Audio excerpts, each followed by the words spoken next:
The bee murder, the beach, and the girl. It wasn't long after the murder of Alice Asher that the second envelope arrived. Same paper, same handwriting, same signature.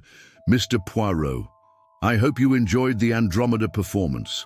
The next show will be in Bexhill-on-Sea on the 25th. Don't disappoint me. Yours faithfully, ABC. Poirot knew this was no prank or letter from a madman. It was the hand of a killer, planning and executing with merciless precision. He had only a few days before the next letter fell. The letter B.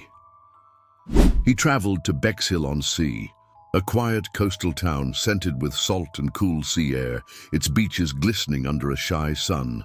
The town had no idea it was about to witness a crime unlike any it had ever seen.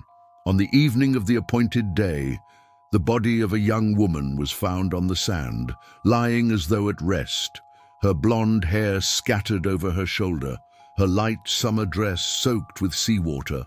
Her name was Betty Barnard, a cheerful, attractive girl who worked as a waitress at a nearby music club.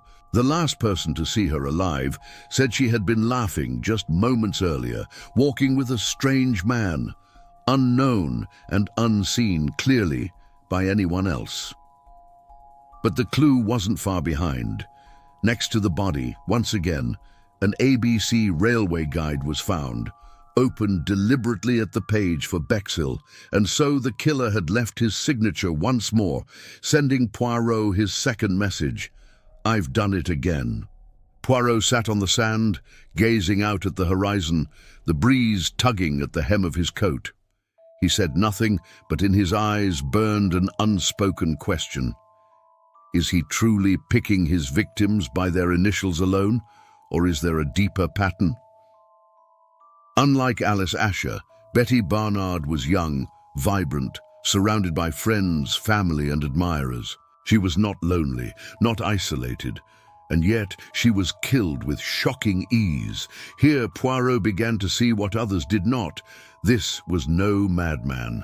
The killer was intelligent, methodical, moving in the shadows, choosing victims with care. It wasn't random, though it seemed so. It followed a plan, the alphabet of death. But behind the letters there had to be a motive, however well concealed. Who benefits from all this? Who truly gains? Poirot wasn't just hunting for physical evidence. He was searching for intention. Though the police began to suspect those around Betty, her jealous fiancé, her colleagues, Poirot was unconvinced.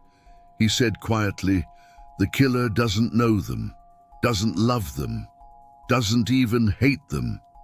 They're just letters, pieces on a chessboard." But where was this killer heading? What would be the next letter?